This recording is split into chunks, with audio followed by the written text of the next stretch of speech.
سبحان اللہ، جو اللہ نے دیا اس پر راضی رہنا، قناعت، یہ نصیب والوں کو ملتا ہے۔ اب ہمارا حال یہ ہے، کسی کے اچھے کپڑے دیکھ لیے، ہم کہیں یار میرے پاس تو نہیں ہے، کسی کی اچھی گھڑی دیکھ لی، ارے میرے پاس تو نہیں ہے، اچھا اس کے پاس موبائل ہے، میرے پاس تو ایسا موبائل نہیں ہے، اچھی موٹر سائیکل دیکھی پھر پریشان ہو گئے، کسی نے گھر بلا لیا، اس کا گھر دیکھا پھر پریشان، اچھا ایسا گھر، اتنا بڑا گھر، اتنی گاڑیاں، گھر میں ایئر کنڈیشن لگا ہوا۔ ہم دنیا والوں کی نعمتیں دیکھتے ہیں اور خود آ کر پریشان ہو جاتے ہیں، ڈی مورلائز ہو جاتے ہیں۔ نہیں میرے پیارے اسلامی بھائیوں، ایسے زندگی نہیں گزرنی۔ اگر آپ اپنے سے زیادہ نعمتوں والوں کو دیکھ کر پریشان ہوتے رہیں گے تو ہر سیر کا سوا سیر موجود ہے۔ کہاں تک جائے گا یہ معاملہ؟ ہمارے پاس جو ہے ہم اس پر بھی خوش نہیں ہو رہے۔ میں آپ کو ایک فرضی ایک سمجھے سچویشن سمجھاتا ہوں، بہت ساروں کی انشاءاللہ امید ہے تسلی ہو جائے گی۔ اب مثال کے طور پہ ایک شخص تھا، چلیں قاری صاحب کو مثال کے طور پہ پیش کرتے ہیں۔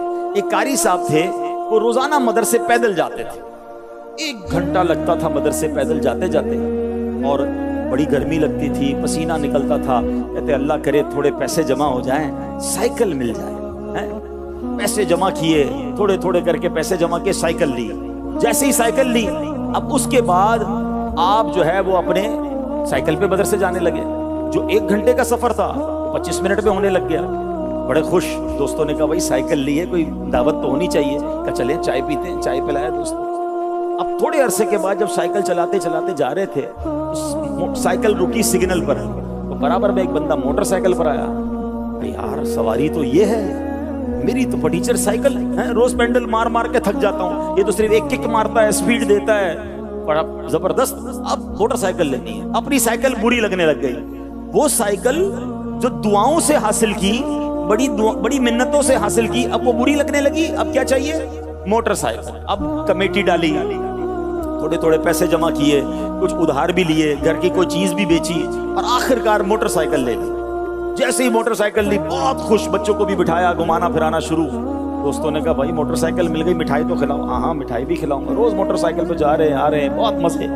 تھوڑے دنوں بعد بارش پڑ رہی تھی، موٹر سائیکل رکی جناب سگنل پر، برابر میں آ کے رکی ایک گاڑی۔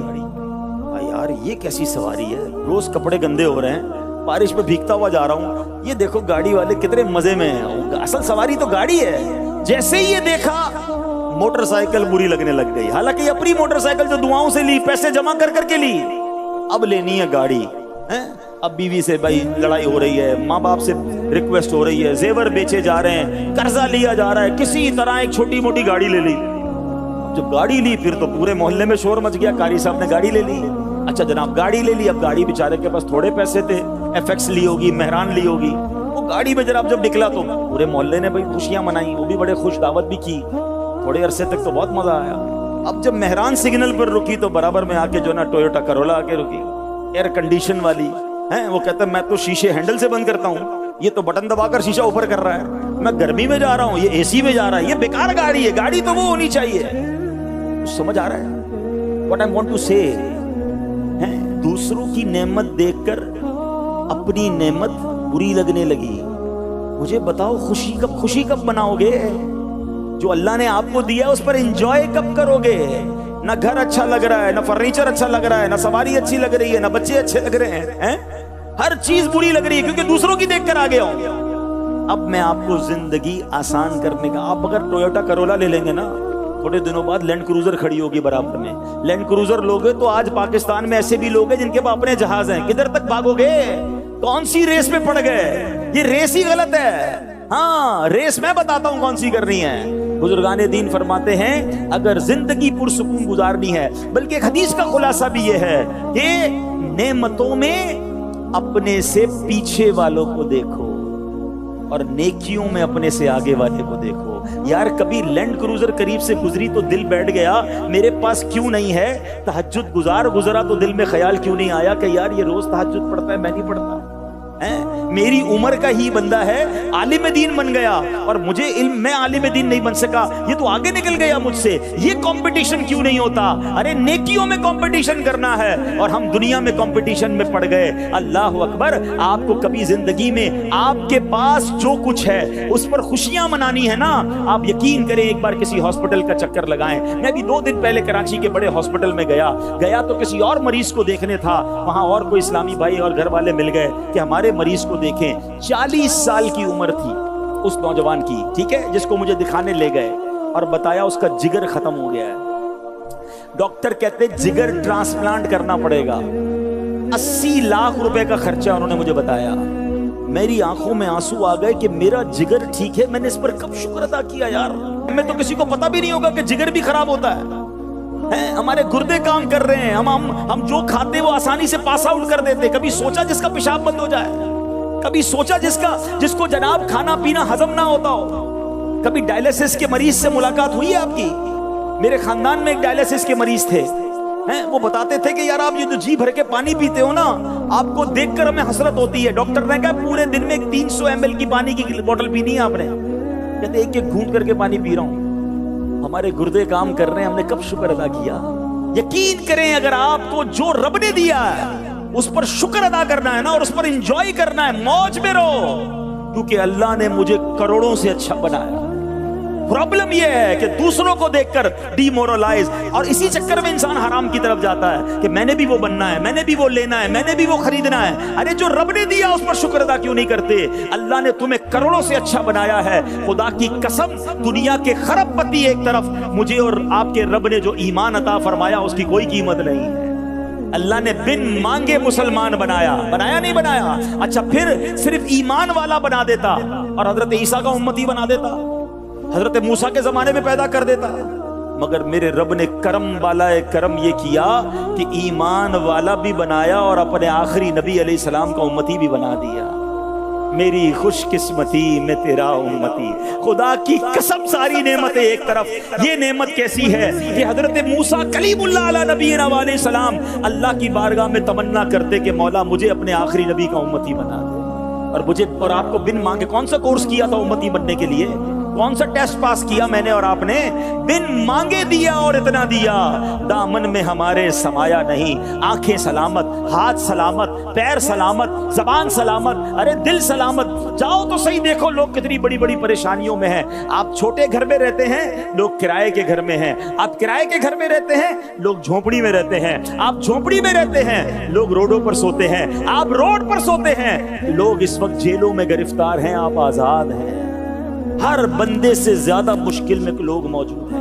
میں آپ سب کو یہ دعویٰ کر رہا ہوں، چیلنج دیتا ہوں، جیسی آپ لائف گزار رہے ہیں کروڑوں لوگ اس لائف گزارنے کا خواب دیکھ رہے ہیں۔ اللہ نے ہمیں اور آپ کو عطا فرمایا۔ شکوے، شکایات، ڈی مورلائز، آلویز انسان نے سر پر طاری کر دیا، میں پیچھے رہ گیا، میں قرآن کی تعلیم کرتے کرتے کب آگے بڑھوں گا، میں دیندار بن گیا، میں پیچھے رہ گیا۔ ارے یہ تعلیمات نہیں ہے اسلام کی۔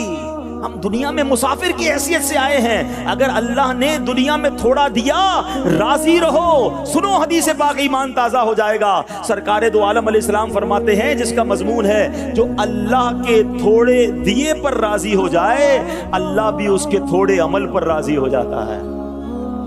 اللہ اکبر! یقین کرو یہ سودا مہنگا نہیں ہے۔ دنیا میں تھوڑا ملے اور رب میرے ٹوٹے پھوٹے اعمال پر راضی ہو کر مجھے جنت میں داخل کر دے، یہ سودا مہنگا نہیں۔ دنیا میں بہت ملے اور قیامت کے دن بہت سارا عمل مانگ لیا تو کیسے جواب دوں گا؟ زیادہ جس کو ملا اس کو ڈرنا چاہیے، وہ کدھر سے لائے گا اعمال؟ اگر غربت ہے، تھوڑا ہے، اور بندہ اللہ کے اس دیے پر راضی رہنا شرط ہے۔ مسئلہ راضی بھی تو نہیں رہتے نا، تھوڑا بھی ہے، شکوے بھی ہیں۔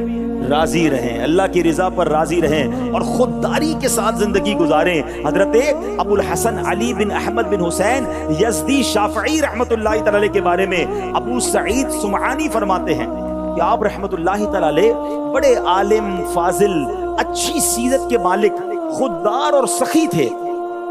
کثرت سے روزے رکھتے تھے، عبادت کیا کرتے تھے، حسن اخلاق کے پیکر، ہمیشہ خندہ پیشانی سے ملنے والے اور عاجزی کرنے والے تھے۔ قناعت اور دوسروں سے بے نیازی کا عالم یہ تھا۔ ذرا سنیے گا، کہ آپ اور آپ کے بھائی کے پاس صرف ایک امامہ اور ایک قمیص تھی. اب ایک بھائی امامہ اور قمیص پہن کر باہر جاتے تو دوسرے بھائی گھر میں رہتے تھے. اللہ اکبر. کیونکہ باری باری وہ یہ لباس بدلتے تھے. ہے کوئی ہمارے پاس ایسا کہ جس کے پاس ایک امامہ اور ایک ہی قمیص ہو, پہن کر آیا, اب جب تک وہ دھلے گی نہیں دوبارہ چینج نہیں ہوگا؟ اتنا شکوہ. ایسی اس کے باوجود کسی سے مانگتے نہیں تھے. اے میرے پیارے اسلامی بھائیوں, خودداری ایک خوبی ہے مگر اس میں فائدے کتنے ہیں. خودداری ہمیں سوال کرنے سے بچاتی ہے, خودداری ہماری عزت بڑھاتی ہے, خودداری دوسروں کی محتاجی سے بچاتی ہے, خودداری ہمارا حوصلہ بڑھاتی ہے, خودداری بھیک جیسی عادت پڑھنے سے بچاتی ہے. نیز سب سے بڑا فائدہ یہ ہے کہ خودداری مخلوق سے ہٹا کر خالق کی ذات میں مشغول کر دیتی ہے. فوکس ہی ایک ہو جاتا ہے, اللہ رب العالمین کی ذات کی طرف رجوع کرنا ہے, اسی سے مانگنا ہے, اسی سے عرض کرنا ہے. بلکہ اللہ اکبر, اللہ سے بھی کیا مانگنا ہے. یہ بڑی کمال کی بات آج آپ کو میں سناتا ہوں کہ اللہ کی بارگاہ سے بھی کیا مانگنا ہے, یہ سمجھنا ہے. اللہ کرے یہ بات سمجھ آ جائے. حضرت رابعہ قصریہ رضی اللہ تعالیٰ عنہ, ان کی خدمت میں ایک شخص نے آپ کو 40 دینار پیش کیے, کہا کہ یہ لیجیے اور اپنی ضروریات پوری کر لیجیے. آپ رونے لگی, آسمان کی طرف سر اٹھا کر کہتی ہیں, اللہ جانتا ہے میں اس سے بھی دنیا مانگنے میں شرماتی ہوں, حالانکہ وہی اس کا مالک ہے. پھر اس شخص سے کیسے رقم لے لوں جو دنیا کا مالک بھی نہیں ہے. میں تو دنیا کے مالک سے بھی دنیا نہیں مانگتی ہوں, اس سے بھی آخرت کا سوال کرتی ہوں, تو دنیا والوں سے دنیا کیسے لے لوں. اللہ اکبر. یعنی یہ بھی سکھایا بزرگوں نے کہ رب سے صرف دنیا مانگتے رہنا. اے اللہ نوکری بڑھ جائے, پیسے بڑھ جائیں, کاروبار میں ترقی ہو جائے, ٹھیک ہے دنیا مانگ سکتے ہیں, مگر مزہ یہ ہے کہ رب سے آخرت کی بہتری کا سوال زیادہ ہو. آپ نبی پاک کی دعائیں اٹھا کر دیکھیں, اللہ کے حبیب علیہ الصلوۃ والسلام نے جب بھی دنیا کا کوئی سوال کیا اس کے ساتھ آخرت کی بات کی اور وہ زیادہ کی. بڑی مشہور دعا ہے, ربنا آتنا فی الدنیا حسنہ, آگے کیا ہے, وفی الآخرۃ حسنہ, اور آگے کیا ہے, وقنا عذاب النار. دنیا ایک بار, اللہ دنیا کی بہتری, دنیا کی آسانی عطا فرما, آخرت کی بھی بہتری عطا فرما, عذاب قبر سے بچا. سرکار دو عالم اپنے بچوں کے لیے جب دعا مانگتے, ہم بھی مانگتے اللہ بچوں کی خیر فرما, بال بچوں میں محبت عطا فرما, مگر لک ایٹ دا وے, دیکھیے نبی پاک کا طریقہ کیا ہے. ربنا ہب لنا من ازواجنا وذریاتنا قرۃ اعین واجعلنا للمتقین اماما. اے اللہ میرے بچوں میں, میری آل اولاد میں محبت اور پیار عطا فرما, انہیں میری آنکھوں کی ٹھنڈک بنا. بات تو پوری ہو گئی یہاں پر نہیں, وجعلنا للمتقین اماما, اے اللہ ہمیں متقیوں کا امام بنا دے. اتنی پیاری تربیت ہے کہ اللہ سے مانگنا کیا ہے, دنیا والوں سے نہیں مانگنا, مگر رب سے بھی صرف دنیا نہیں اس کی رضا مانگنی ہے. ارے وہ خالق ہے, وہ مالک ہے. میرے ماں باپ سے میں نے مانگا تھوڑی تھا کہ کھانا کھلاؤ, میں پیدا ہوا تو مانگا تھوڑی کہ کپڑے دینا, انہیں معلوم تھا مجھے کیا چاہیے, وہ دیتے رہے, میں بڑا ہوتا رہا. ارے جس نے بنایا ہے, جو خالق کائنات ہے, اسے معلوم ہے مجھے کیا چاہیے, میں اسی پر چھوڑ دوں نا کہ میرے مولا مجھے اس حال میں رکھ جس میں تو راضی ہے. سبحان اللہ. جس دن آپ نے اور میں نے یہ ذہن بنا لیا کہ اللہ کی بارگاہ میں دل سے یہ کہیں, دیکھیں دو طریقے ہیں. ایک بات یہ ہے کہ ہم پتہ ہے اللہ سے کیا کہہ رہے ہوتے, ہم کہتے ہیں یا اللہ اس حال میں رکھ جس حال میں راضی ہوں. یہ الفاظ نہیں ہوتے مگر انداز یہی تو ہوتا ہے. اللہ بیماری دور کر دے, کاروبار میں برکت ہو جائے, مدرسے میں گریڈ بڑھ جائے, فلاں فائدہ ہو جائے, مسئلہ وہاں رشتہ رکا ہوا ہے وہ ہو جائے. یعنی جو جو میری خواہشات ہیں اللہ وہ دے دے. اس کا مطلب کیا ہوا کہ اللہ اس حال میں رکھ جس حال میں میں راضی ہوں. پتہ ہے اللہ والے کیا کہتے تھے, اے اللہ اس حال میں رکھ جس میں تو راضی ہے. ہاں اس میں بے شک اگر مشکل میرے لیے تیرے نزدیک اچھی, میں مشکل میں بھی راضی. تیرے نزدیک میرے لیے بیماری اچھی, میں بیماری میں بھی راضی. اے اللہ جس میں تو راضی اس میں میں راضی. جس دن آپ کا یہ ذہن بن گیا, آپ نے اللہ کی بارگاہ میں یہ تمنا کی, آپ دیکھو پھر اللہ کریم کی طرف سے کیسے عطائیں برستی ہیں. سبحان اللہ. یہ بات ہے کہ بندہ سبمشن کرے اللہ کی بارگاہ میں کہ مولا مجھے اس حال میں مت رکھ جس میں میں راضی, اے مولا مجھے اس حال میں رکھ جس میں تو راضی ہے.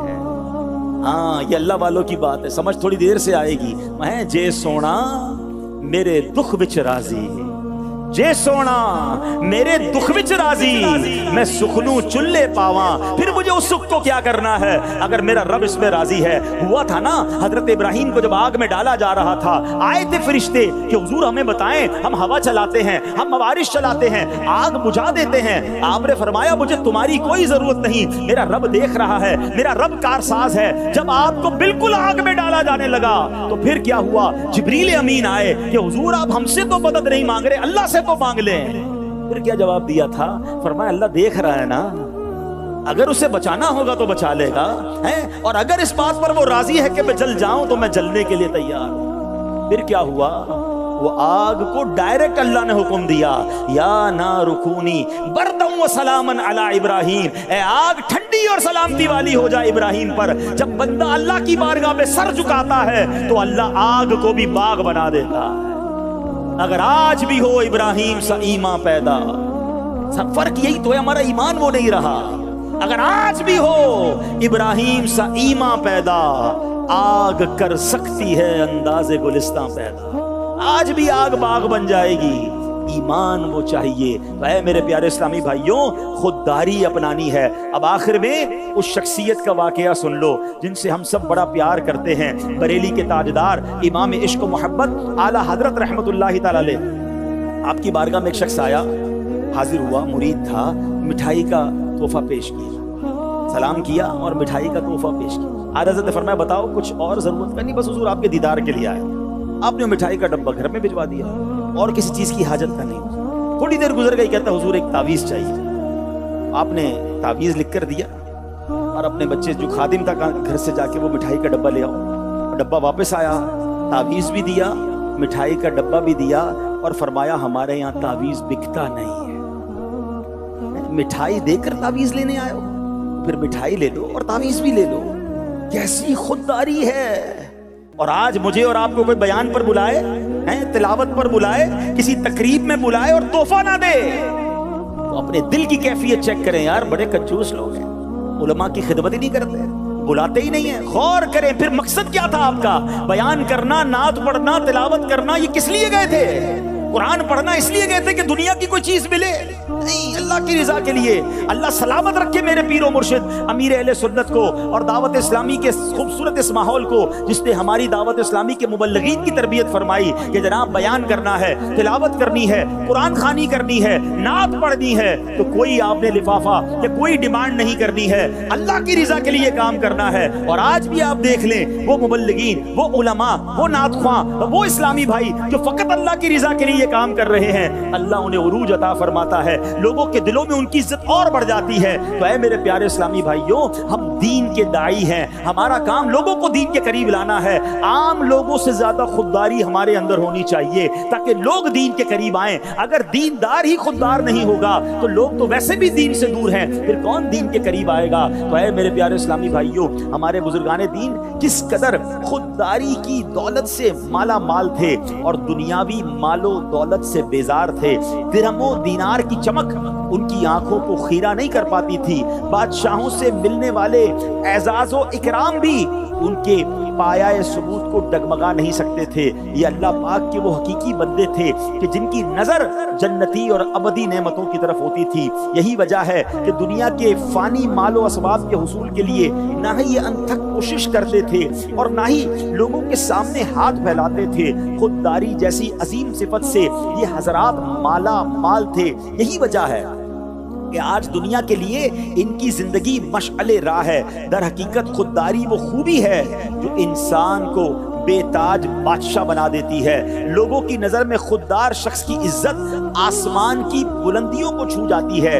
ایسے شخص کے چاہنے والے ہمیشہ بڑھتے ہیں۔ یاد رکھیے، خوددار شخص کے چاہنے والے ہمیشہ بڑھتے ہیں، کم نہیں ہوتے۔ خوددار آدمی کے پاس آنے جانے میں کسی کو جھجک محسوس نہیں ہوتی کیونکہ ایسا شخص بے ضرر ہوتا ہے۔ اور یہی وجہ ہے کہ خوددار لوگوں کے لیے، خوددار شخص کے لیے لوگوں کا خلوص جو ہے وہ ہمیشہ باقی رہتا ہے۔ خودداری کی عظمت سبحان اللہ، اللہ نے قرآن مجید فرقان حمید میں ایک بڑا کمال کا واقعہ یا خوبصورت اوصاف بیان کیے، اس طرف بھی جاتے ہیں، مگر ایک ذرا قول سنیے، ایمان تازہ ہو جائے گا۔ حضرت ابو اسامہ رحمۃ اللہ تعالی فرماتے ہیں کہ حضرت مسعر بن کدام رحمۃ اللہ تعالی نے مجھے مخاطب کرتے ہوئے فرمایا کہ سرکہ اور ترکاری پر راضی رہنے والے کو لوگ غلام نہیں بنا سکتے. یعنی جس کا کھانا پینا ہی سادہ ہے، جس کے خرچے ہی زیادہ نہیں ہیں، جس کو دنیا کی آسائشوں کے پیچھے بھاگنا نہیں ہے، اس بندے کو کوئی غلام نہیں بنا سکتا.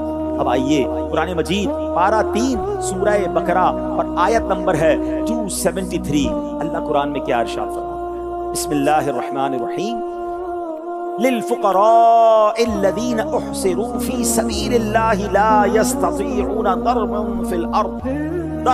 في الارض يحسبهم الجاهل اغنياء من التعفف تعرفهم بسيماهم لا يسألون الناس الحافا وما تنفقوا من خير فإن الله به عليم. آسان ترجمہ قرآن کنز العرفان. اللہ کریم ارشاد فرماتا ہے ان فقیروں کے لیے جو اللہ کے راستے میں روک دیے گئے، وہ زمین میں چل پھر نہیں سکتے، نا واقف انہیں سوال کرنے سے بچنے کی وجہ سے مالدار سمجھتے ہیں، تم انہیں ان کی علامت سے پہچان لوگے. وہ لوگوں سے لپٹ کر سوال نہیں کرتے، اور تم جو خیرات کرو اللہ اسے جانتا ہے. اس آیت کے تحت تفسیر قرآن صراط الجنان میں قبلہ مفسر قرآن مفتی قاسم صاحب دامت برکاتہم العالیہ لکھتے ہیں کہ گزشتہ آیات میں صدقہ دینے کی ترغیب دی گئی. یہاں بتایا گیا کہ ان کا بہترین مصرف، یعنی آپ کے صدقہ خیرات کا بہترین مصرف وہ فقراء ہیں جنہوں نے اپنی جانوں کو جہاد اور طاعت الہی کے لیے روک رکھا ہے. یہ آیت اہل صفہ کے حق میں نازل ہوئی. ان حضرات کی تعداد 400 کے قریب تھی. یہ ہجرت کر کے مدینہ طیبہ حاضر ہوئے. ان کے پاس نہ مکان تھا، نہ پراپر لباس تھا، نہ کنبہ قبیلہ تھا، نہ ان کی شادیاں ہوئی تھی. یہ تمام وقت اللہ کی عبادت میں صرف کرتے تھے. رات میں قرآن کریم سیکھنا، دن میں جہاد کے کام میں رہنا ان کا شب و روز کا معمول تھا. انہی حضرات کی صف میں وہ مشائخ، علماء، طلباء اور خادمین بھی داخل ہیں کہ جو دینی کاموں میں مشغولیت کی وجہ سے کمانے کی فرصت نہیں پاتے. یہ لوگ اپنی عزت و وقار اور مروت کی وجہ سے لوگوں سے سوال بھی نہیں کر پاتے اور اپنے فقر کو چھپانے کی بھی کوشش کرتے ہیں. لوگ اس وجہ سے سمجھ رہے ہوتے ہیں کہ ان کا تو گزارا بڑا اچھا ہو رہا ہے، یہ سوال تو نہیں کر رہے، مگر یہ خوددار ہوتے ہیں. حقیقت حال اس کے برعکس ہوتی ہے. اگر کچھ غور سے دیکھا جائے تو ان لوگوں کی زندگی کا مشقت سے بھرپور ہونا یہ تو قرائن سے ثابت ہے. ہم نے اصحاب صفہ کی بات کی. اے میرے پیارے اسلامی بھائیوں، وہ واقعہ آپ نے کئی بار سنا ہوگا. اس کا ایک پہلو تو نبی پاک کا معجزہ ہے کہ جب حضرت ابو ہریرہ رضی اللہ تعالیٰ عنہ کہتے ہیں میں بھوک سے بے حال تھا، میرا پیٹ کمر کے ساتھ لگ گیا تھا اور ایسی کیفیت تھی کہ کبھی کبھی تو مجھے غشی آ جاتی، مجھے غلطگی طاری ہو جاتی، اتنی بھوک تھی. مگر اب وہ واقعہ تو ہے کہ نبی پاک کی بارگاہ میں گئے اور پیارے آقا نے دودھ کا پیالہ پیش کیا، 70 صحابہ نے دودھ پیا، حضرت ابو ہریرہ نے دودھ پیا. یہ واقعہ ہم نے کئی بار سنا ہے. مگر اگر اس واقعے کا ایک اور پہلو غور کریں کہ حضرت ابو ہریرہ اتنی بھوک میں ہوتے ہوئے کسی سے سوال نہیں کر رہے تھے. حضرت ابوبکر صدیق گزرے تو کیا کیا؟ حضرت ابو ہریرہ نے حضرت ابوبکر صدیق رضی اللہ عنہ سے کوئی شرعی مسئلہ پوچھا. یہ نہ بتایا کہ بھوک ہے، یہ نہ بتایا کہ کچھ کھانا ہے، خودداری نے اس بات کی اجازت نہ دی. اللہ اکبر. جب نبی پاک علیہ الصلوۃ والسلام تشریف لائے تب بھی حضرت ابو ہریرہ نے کچھ نہ کہا. مگر کونین کے والی تو دل کے حالات جانتے ہیں نا. میرے آقا نے حضرت ابو ہریرہ کو دیکھتے ہی پہچان لیا کہ وہ بھوک سے بے حال ہیں. حضرت ابو ہریرہ کو نبی پاک ساتھ لے گئے اور سبحان اللہ پھر کیا ہوا کہ حضرت ابو ہریرہ کے ہاتھوں سے ہی نبی پاک نے 70 صحابہ کو دودھ بھی پلوایا. سب کا پیٹ بھر گیا. ابو ہریرہ رضی اللہ تعالیٰ عنہ بھی سیراب ہو گئے. اللہ اکبر. مگر سیکھنے کو کیا ملتا ہے کہ اس قدر تکلیف میں تھے، اس قدر پریشانی میں تھے، مگر زبان پر سوال نہیں تھا، زبان پر آسکنگ نہیں تھی. وہ کہا جاتا ہے نا کہ زبان پر شکوائے رنج و علم لایا نہیں کرتے، زبان پر شکوائے رنج و علم لایا نہیں کرتے، نبی کے نام لیوا غم سے گھبرایا نہیں کرتے. تو آج ہم نے یہ سیکھنا ہے. یقیناً مہنگائی کا دور ہے، یقیناً کافی لوگ ایسے ہوتے ہیں کہ جن کا جناب گزارا مشکل ہوتا ہے، مگر دنیا والوں کے مال کی طرف توجہ، دنیا والوں سے مانگنے کی طرف، دنیا والوں سے جناب کچھ مل جائے اس کی طرف توجہ دینے والا اپنا وقار کھو دیتا ہے، اپنی عزت کھو دیتا ہے، پھر لوگ بھی اس کے قریب نہیں آتے. اگر آج ہم دین کے داعی ہیں، ہم مبلغین ہیں، ہم اساتذہ ہیں، تو ہمیں یہ سوچنا ہوگا کہ ہمارا ہمیشہ کی طرح ایک ہی مقصد ہونا چاہیے کہ میرے تمام معاملات کے لیے میرا رب کافی ہے. میں نے اپنے رب کی بارگاہ میں عرض کرنا ہے. میں نے کسی دنیا دار کے آگے، میں نے کسی مالدار کے آگے پیچھے نہیں گھومنا، نہ اس کی نعمتوں کی طرف نظر رکھنی ہے. قرآن مجید فرقان حمید میں ایک اور جگہ ارشاد ہوا. ارشاد کیا ہوا؟ وَتَزَوَّدُوا فَإِنَّ خَيْرَ الزَّادِ التَّقْوَىٰ. آسان ترجمہ قرآن کنز العرفان. اور زاد راہ ساتھ لے لو، بس سب سے بہتر زاد راہ یقیناً پرہیزگاری ہے. اب اس آیت کے تحت تفسیر قرآن صراط الجنان میں بڑی کمال کی معلومات ہے. بعض یمنی لوگ حج کے لیے بغیر سامان سفر کے جاتے تھے، اچھا، اور اپنے آپ کو متوکل کہتے تھے، کوئی سامان نہیں لینا، سفر کریں گے، توکل کریں گے، جس کے پاس جا رہے ہیں اللہ کی بارگاہ میں جا رہے ہیں، حج کرنے جا رہے ہیں، وہی عطا فرمائے گا. اب پھر وہاں جا کر بھیک مانگتے اور کبھی غصب اور خیانت بھی کرتے. تو ان کے بارے میں یہ آیت نازل ہوئی اور حکم ہوا کہ سفر کا سامان ساتھ لے کر جاؤ، دوسروں پر بوجھ نہ ڈالو، سوال نہ کرو کہ یہ تمام چیزیں تقویٰ اور توکل کے خلاف ہیں، اور تقویٰ بہترین زاد راہ ہے. یہ بھی سمجھا دیا گیا کہ دنیاوی سفر کے لیے سامان سفر ضروری ہے، ایسے ہی سفر آخرت کے لیے پرہیزگاری، تقویٰ کا سامان لازم ہے. آخرت کا سفر کامیاب کرنا ہے تو تقویٰ کام آئے گا. اے میرے پیارے اسلامی بھائیوں، پتہ کیا چلا؟ خودداری اللہ کو پسند ہے، جبکہ خود کو دوسروں کے سہارے چھوڑ دینا اور ہاتھ پھیلانا ناپسند ہے. بلا شبہ خودداری ایک انمول نعمت ہے. جنہیں یہ نصیب ہو یقیناً وہ قسمت والے ہیں. بس پورا آیت سے یہ بھی مدنی پھول ملتا ہے کہ دوسروں پر بوجھ بننے کی بجائے اپنے زور بازو پر تکیہ کرنا چاہیے، اور اوپر والا ہاتھ نیچے والے ہاتھ سے بہتر ہوتا ہے. بعض لوگوں میں دوسرے لوگوں سے مانگنے کی ایسی عادت راسخ ہو جاتی ہے، اتنے عادی ہو جاتے ہیں کہ انہیں نیم فقیر بھی کہا جا سکتا ہے. اب مثال دیتا ہوں، ایسی عادت بن گئی ہے کچھ لوگوں کی کہ جب آپ ان کے پاس کے جائیں نا تو اس طرح کی باتیں آپ کو سننے کو ملیں گی. ذرا یہ دیجیے گا، اچھا وہ دیجیے گا، وہ ذرا دیجیے گا مجھے، اچھا پھر کہیں گے یار فلاں چیز کچھ دیر کے لیے مل سکتی ہے، مجھے فلاں چیز چند دنوں کے لیے چاہیے.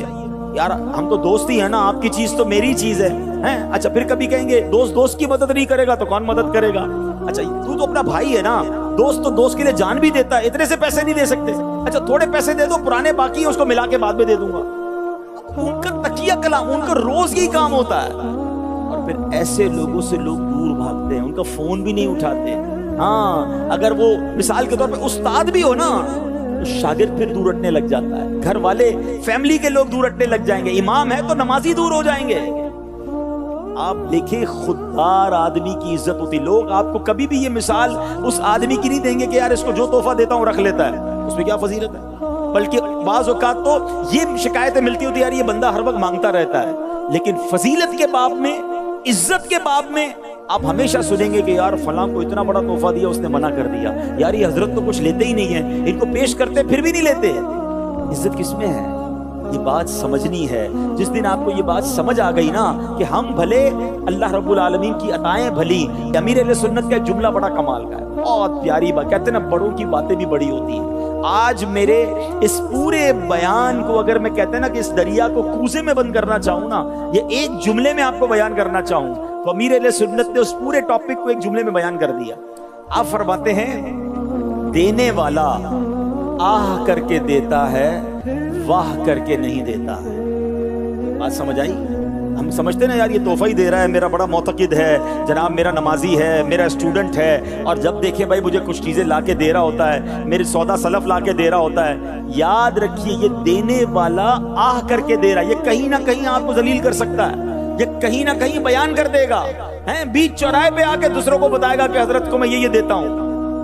واہ کر کے نہیں دیتا، یاد رکھیں. اور آپ نے جب کسی کو کوئی چیز لینے سے منع کیا کہ نہیں مجھے نہیں چاہیے، آپ دیکھیں اس سے آپ کی عزت بڑھے گی. وہ جو نارمل تحفے ہیں جو جس کی شریعت نے اجازت دی ہے، جس سے محبت بڑھتی ہے، جو بہت کم قیمت کے ہوتے ہیں، تسبیح ہو گئی، قلم ہو گیا، وہ الگ بات ہے. لیکن آپ میری بات سمجھیے کہ دوسروں پر نظر، دوسرے میری ہیلپ کریں، مجھے کوئی اور کھلائے، مجھے کوئی اور رقم دے، میرے ساتھ کوئی اور بھلائی کرے اور ہر وقت کرتا رہے، یہ کرنے والا اپنی عزت برباد کر دیتا ہے. زمانے میں عزت کے ساتھ جینا ہے تو بزرگوں کے ان واقعات پر غور کریں کہ کیسے ہمارے بزرگان دین جو ہیں، اللہ اکبر، اور سبحان اللہ قرآن و حدیث کے ذریعے دیکھیں نا اب حدیث پاک سناتا ہوں، ذرا سنیے گا۔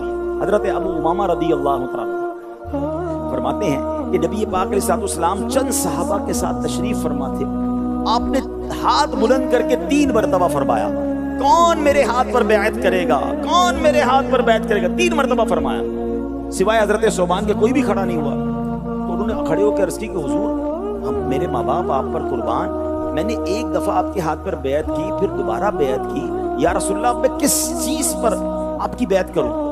نبی پاک علیہ السلام نے ارشاد فرمایا اس بات پر کہ تم لوگوں سے کسی چیز کا سوال نہیں کرو، لوگوں سے کبھی کوئی سوال نہیں کرو گے، ان سے نہیں مانگو گے۔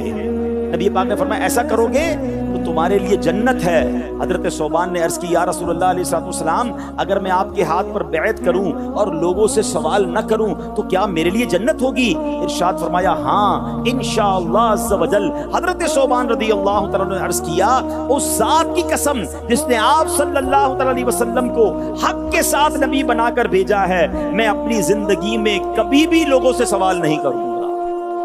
جنت کی بشارت دی ہے نبی پاک نے، تو لوگوں سے سوال نہ کرے۔ ایک اور حدیث پاک سنیں، سرکار دو عالم صلی اللہ علیہ وسلم کیا فرماتے ہیں؟ حضرت حکیم بن حزام فرماتے ہیں میں نے اللہ کے رسول علیہ السلام سے کچھ مانگا، آپ نے دے دیا، پھر مانگا، پھر نبی پاک نے عطا فرمایا۔ اچھا پھر نبی پاک نے فرمایا اے حکیم یہ مال خوشنما ذائقہ ہے، جو اسے دلی بے پرواہی سے لے گا اسے اس مال میں برکت دی جائے گی، اور جو اسے نفسانی طمع سے لے گا اس کے لیے برکت نہ ہوگی، وہ اس کی طرح ہوگا جو کھائے اور سیر نہ ہو، اوپر والا ہاتھ نیچے والے ہاتھ سے بہتر ہے۔ حضرت سیدنا حکیم نے عرض کی یا رسول اللہ علیہ السلام اس کی قسم جس نے آپ کو حق کے ساتھ بھیجا، حضور میں آپ کے سوا کسی سے کچھ نہ مانگوں گا یہاں تک کہ دنیا چھوڑ دوں۔ حکیم الامت مفتی احمد یار خان نعیمی رحمۃ اللہ تعالی علیہ اس حدیث پاک کے تحت کیا سمجھاتے ہیں ہمیں سنیے۔ آپ فرماتے ہیں زمانہ جاہلیت میں لوگ مانگنے کو عیب نہیں سمجھتے تھے، بلا ضرورت بھی دستے سوال دراز کر دیتے تھے۔ نو مسلم اسی عادت کے مطابق اولاً مانگتے تھے، نبی کریم علیہ السلام اکثر انہیں دے کر پھر سوال سے منع کرتے تھے۔ اے میرے پیارے اسلامی بھائیو یاد رکھیے جو صبر و قناعت کے ساتھ مال لے اس طرح کے ناجائز کی طرف نظر نہ اٹھائے اور جائز مال کی بھی ہوس نہ ہو، تو اگرچہ اس کے پاس مال تھوڑا ہوگا اس میں برکت ہوگی، کیونکہ اس میں اللہ پاک اور اس کے پیارے حبیب علیہ السلام کی رضا شامل ہوگی۔ خیال رہے کہ مال کی زیادتی اور ہے اور برکت اور ہے، یہ بڑا پرابلم ہے۔ آج لوگ کہتے ہیں جس کے پاس گاڑیاں ہیں، بنگلہ ہے، بہت پیسے، اس کو بڑی برکت ہے۔ نہیں، مال کی زیادتی اور ہے، مال میں برکت اور ہے۔ مال کی زیادتی کبھی ہلاک کر دیتی ہے، مگر برکت مال میں جو ہوتی ہے وہ دین و دنیا میں رحمت کا باعث ہوتی ہے۔ برکت والا تھوڑا پانی بھی پیاس بجھا دیتا ہے اور بہت سا پانی بعض اوقات ڈبو دیتا ہے۔ تو کوانٹٹی میں برکت نہیں ہے، یہ جملہ یاد کر لیں، کوالٹی میں برکت ہے، تعداد میں برکت نہیں ہے، معیار میں برکت ہے۔ تھوڑا بھی ہو اور برکت والا ہو تو وہ بعض اوقات بہت سارے سے زیادہ ہوتا ہے۔ تو مانگ کر کسی اور سے جناب مال لے کر یا ہوس کے ساتھ مال کما کر بھی ہم برکت حاصل نہیں کر پاتے۔ اے میرے پیارے اسلامی بھائیوں، اب بڑی پیاری بات مفتی صاحب نے فرمایا اوپر والا ہاتھ سے مراد دینے والا ہے اور نیچے والے ہاتھ سے مراد مانگ لینے والا ہاتھ ہے، مانگ کر لینے والا ہاتھ ہے۔ یہاں دینے اور لینے سے بھیک مراد ہے، اولاد کا ماں باپ کو پیش کرنا، مرید کا اپنے پیر کو کوئی ہدیہ پیش کرنا، تو یہ اس کے منافی نہیں ہے، یہ اور چیز ہے۔ انصار صحابہ بھی نبی پاک کی بارگاہ میں تحائف لایا کرتے تھے، یہ اور ہے۔ تو سبحان اللہ، بڑی پیاری بات فرمائی مفتی صاحب نے کہ ہماری کھالوں کے جوتے بنے اور رشتہ جان یعنی سانس کے تسبے بن جائیں اور نبی پاک علیہ السلام اسے استعمال فرما لیں تو بھی ان کے جو حقوق ہیں اس حق کا کروڑواں حصہ بھی ادا نہیں۔ حضور سے نہیں مانگیں گے تو کس سے مانگیں گے؟ اور سبحان اللہ یہاں مانگنا ہے اور دنیا والوں سے مانگنے کی بات ہو رہی ہے، ورنہ نبی پاک سے تو انشاءاللہ جیتے جی بھی مانگیں گے، قبر میں بھی مانگیں گے، محشر میں بھی مانگیں گے۔ اے ساری دنیا شفاعت کی خیرات سرکار سے مانگے گی نا، تو یہاں یہ مراد نہیں ہے۔